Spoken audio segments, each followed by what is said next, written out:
Are you familiar with an Israeli study that had 2.5 million patients and found that the vaccinated group was actually 7 times more likely to get infected with COVID than the people who had gotten COVID naturally?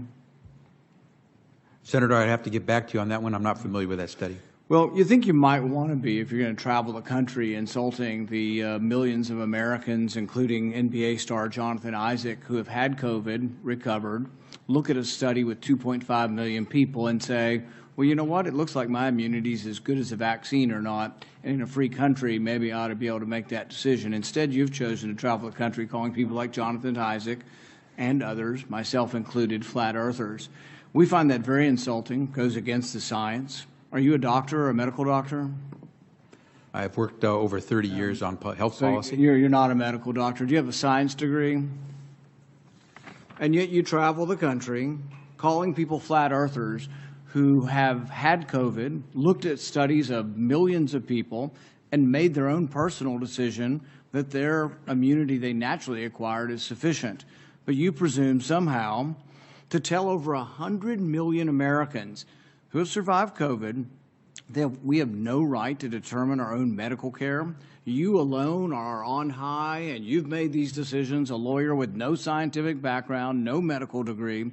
This is an arrogance coupled with an authoritarianism that is unseemly and un-American. You, sir, are the one ignoring the science. The vast preponderance of scientific studies, dozens and dozens, show robust, long-lasting immunity after COVID infection. Quit lying to people about naturally acquired immunity. Quit lording it over people, acting as if these people are deplorable and unwashed. Try persuasion instead of government cudgels. Try humility instead of arrogance. Try freedom instead of coercion. But most of all, try understanding that there's no more basic medical right than deciding what we inject into our bodies.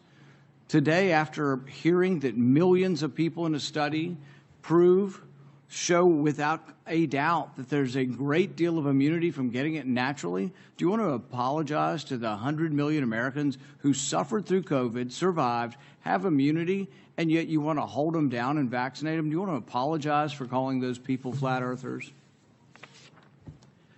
Senator, I appreciate your question and appreciate that everyone has their opinion. We follow the facts and the science at HHS. We use the expertise of the medical professionals, the scientists at HHS to make decisions.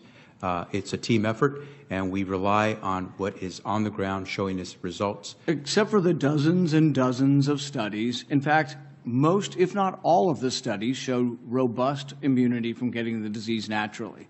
The CDC says if you've had measles and have immunity, you don't have to be vaccinated. The same was true of smallpox. You're selectively doing this because you want us to submit to your will. You do as you're told. That's what you're telling us.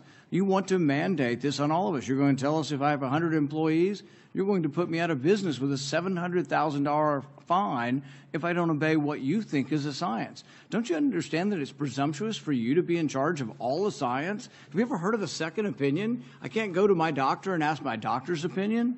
I mean, this is incredibly arrogant, combined with this authoritarian nature that you think, well, we'll just tell all of America to do what I say, and they better, or we'll fine them, or put them in jail, or not let them go to school, or not let them travel. The science is against you on this. The science is clear.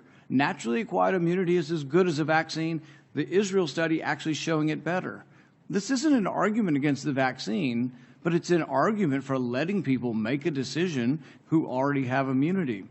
You're not willing to consider natural immunity? Senator, our team has reviewed every study that's out there on COVID, whether it's from Israel, from the U.S., or wherever else. They have used the facts that have been provided through the rigorous research that's been done to reach conclusions. 660,000 Americans and more have died because of COVID. We're trying to do everything we can to save as many as possible. We're using the facts, we're following the science, and following the law. Nobody's arguing the severity of this, but you are completely ignoring the science on natural immunity. So's Fauci, so's the whole group. You're just ignoring it because you want submission. You want everybody just to submit to your will, do as you're told, despite the evidence, the large body of scientific evidence that says naturally acquired immunity does work, is an important part of how we're all going to recover from this. So's the vaccine. But when you add them together, we're at a much different place than if you ignore them. 100 million Americans, by conservative CDC estimates, have had the disease. 200 million or more now have been vaccinated. It's a good thing. Combined together, it's how the disease is. Nobody wants to get the disease. We're not advising anybody to get the disease. But if you were unlucky enough to get it, think of the nurses and doctors and orderlies who all bravely took care of COVID patients. There was no vaccine for a year and a half. They took care of people, risked their lives. They got it, survived, and now people like you are arrogant enough to say, you can no longer work in the hospital because you've already had the disease. We're going to force you to take a vaccine that the science does not prove is better than naturally acquired. That's an arrogance that should be chastened. Thank you.